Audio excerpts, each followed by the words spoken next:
and that what you need to be doing is kind of tapping into the latent expertise of ordinary people. It's not something that necessarily kind of fits well with their assumptions about how politics should work and how governing ought to happen.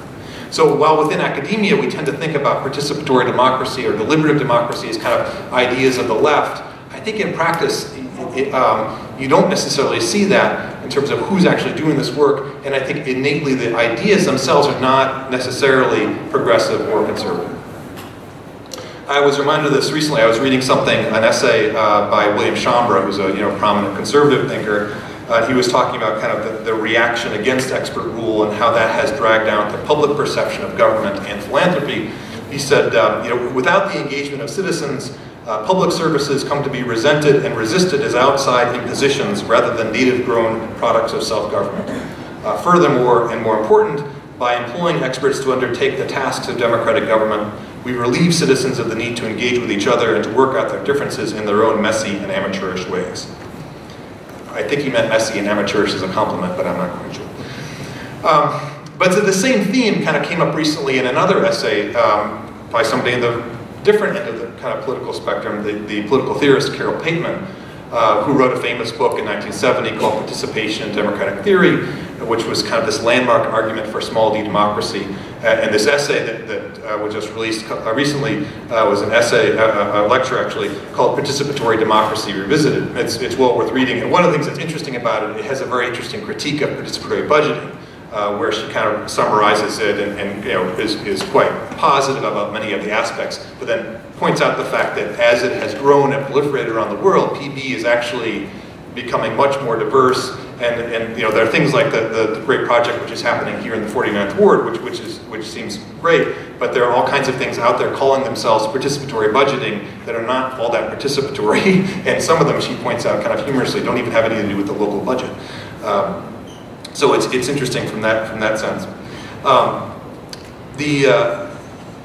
The other thing, though, that's kind of a shortcoming of the essay is that when she talks about deliberative democracy, she refers only to the examples of deliberative democracy that have been most visible to academics. And these are things like citizen assemblies, citizen juries, deliberative polling. Basically what they are, they're a set of methods which all rely on random samples of citizens. Basically you're going to randomly select 100 people who are going to fit perfectly the demographics of that community or that state, or sometimes it's 20 people if you're talking about a citizen jury. And those people are going to be kind of locked in a room for a few days. They're going to do a whole lot of deliberation, and they're going to come out of it with these new recommendations for government. In fact, those kinds of exercises are very rare. They're atypical, they're expensive. I think they lack most of the benefits of more participatory kinds of democracy, and they don't actually have a great track record in doing the one thing they're really set up to do, or trying to do, which is to influence public policy. I think they have promise when they're used in concert with other kinds of engagement. In fact, in Australia, there's a fairly well known, commonly used method called, they say 1/3, 1/3, 1/3, but basically what they mean is 1/3 of a random sample kind of talking about an issue, 1/3 of a project which is focused on stakeholders and decision makers, and 1/3 which is kind of open to the public and trying to get diverse critical masses of people involved. So when you look at the kind of engagement, the work that's developed in the US, in particular over the last 20 years, it's more of a blend between kind of the deliberative democracy that Pateman was talking about and also participatory democracy. One thing that's interesting to kind of talk about, to think about with how it's developed in the US is that the issue of race has actually played a critical role in its development. Starting in the mid-90s with Rodney King and the Simpson verdict and all those kinds of things, there was basically just this, the idea that public dialogue among large, diverse numbers of people, that seemed like it was more critical than it had ever been before, and all kinds of local leaders, some in government, some outside government, began looking for ways to involve people in kind of productive discussions on race. That led to a huge wave of public engagement efforts of various kinds, workshops, trainings, forums, intergroup dialogues, all kinds of things, study circle programs. And in fact, there were so many of them, and I think part of what happened is it educated many of the people who were doing this kind of organizing. So many of the facets that you see as far as how we do engagement today kind of came out of that template of doing this work, in particular on issues of race. So if you look at, and this is as close as I ever come to a definition of public participation or democratic, small d democracy, but basically these are 6 things which tend to work and have emerged in all these different kinds of places all around the world, different kinds of issues. First thing is, what works is to try to assemble a very diverse critical mass of people. That we're kind of beyond the point where you can just kind of call the meeting and hope the right people show up.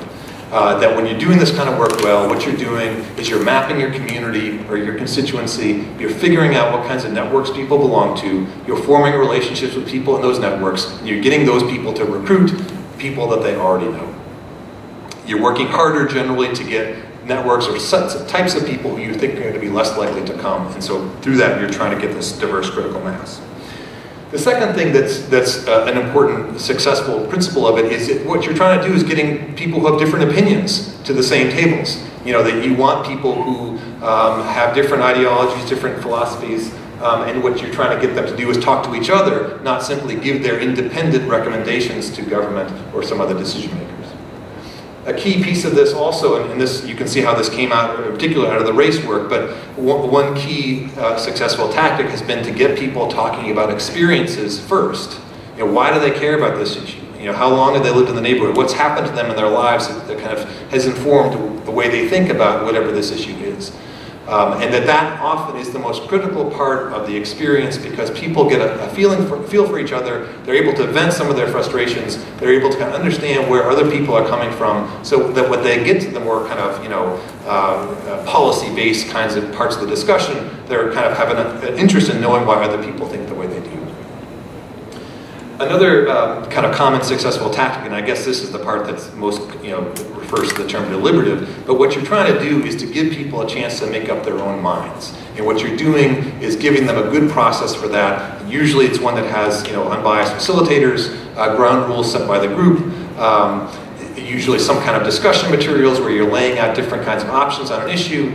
So you're really asking people, which, you know, we got A, B, or C here, which one of these do you like, which combination, or is there a D no one's thought of? And you're basically relying on people in this kind of information-rich process where they're really able to talk to each other. You're relying on the idea that they will in fact come up with reasonable, in fact, or even better than that, creative solutions to public problems.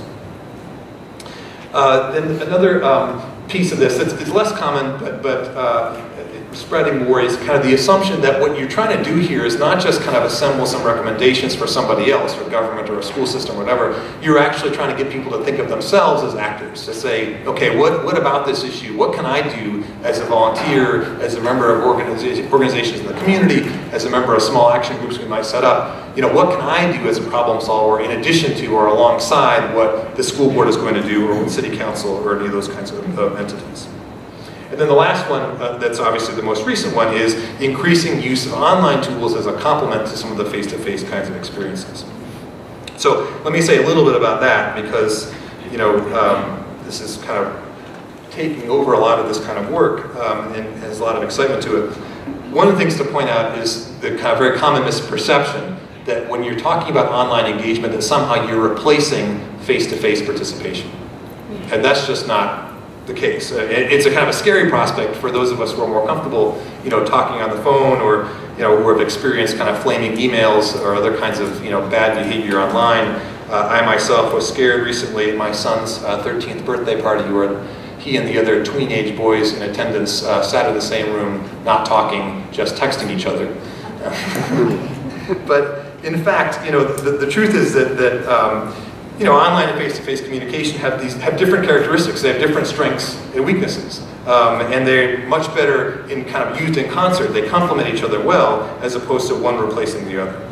So I think from an engagement perspective, it means you should be using both, and it also means that I think the combination of all of them are more powerful than any on its own. There's a great report from Public Agenda called Promising Practices in Online Engagement. Alison Cadleck argues in that there's a growing body of evidence that suggests the most powerful applications merge online and face-to-face interaction, switching seamlessly from one to another. Of course, most of the people who are creating these tools, a lot of them have just not thought this through when they're creating the new platform or the new app or the new website. a lot of these people, are working in isolation from one another or from any kind of broader understanding of how their tools might fit. So what we've got right now when it comes to online engagement is kind of a set of cool gadgets in search of a plan. And it really takes kind of people to have more of a planning mentality, to think about kind of what are our goals here for engagement overall, and based on those goals, what set of things are we going to do, including face-to-face kinds of things as well as online things that we're going to meet those kinds of goals. Online tools, though, do bring some really cool capacities to the table. Right now, these are what they're good for most, I think. One, obviously, providing background information for people in a way that you can give them the baseline of information, but you can also, it's obviously at a click, they can find more information on something if they want it. Online tools are particularly good for data gathering, particularly now with the GIS capability that smartphones have, that they can kind of make observations, gather data, report potholes, gather water quality data, all these kinds of things. They can kind of be intelligent sensors of their environment, and in so doing create this much larger set of information that everyone can use. Obviously, online tools are good with the crowdsourcing stuff, where you can kind of generate a whole bunch of ideas and then kind of have the crowd comment on the ideas or rank them and prioritize them. They're good particularly for helping people visualize options. In budgeting, you give them online spreadsheets where they can kind of experiment, take money away from this thing, add it to that thing, raise revenue, lower revenue, and see kind of how it all shakes out. And land use, you can have them visualize using some of these kinds of tools. What happens if we put the grocery store here, or widen this street, or that kind of stuff. And then I think the thing that, to me, that's the most interesting and in some ways exciting kind of capacity of online tools is the capacity of social media to actually maintain networks over time in a way that's convenient enough for people, but also is interactive enough that they feel like they're actually part of something.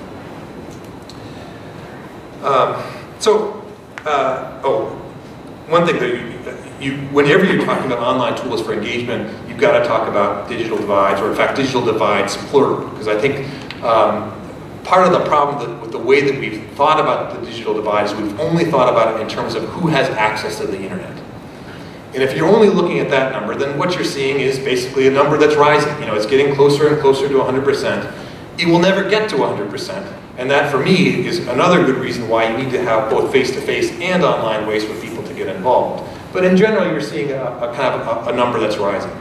But simply thinking about it as access isn't enough. And it kind of reminds me of the attitude some public officials have about engagement, that you'll hear people say, oh, well, my door is always open. Meaning I'm good at engagement because when people have a complaint, they can come to me. And open doors don't work for engagement, because either nobody comes through that door, or 500 people come through the door and they're mad as hell. So, it's in the same way, just having a website out there is not enough.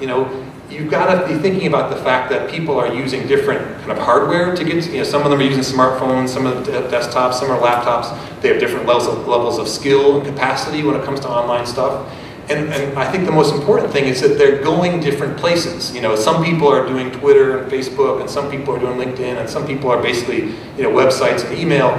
But, once you start thinking about the ways people are using the internet, you realize that, that your city, your community is just as complicated online, as it is in the face-to-face world.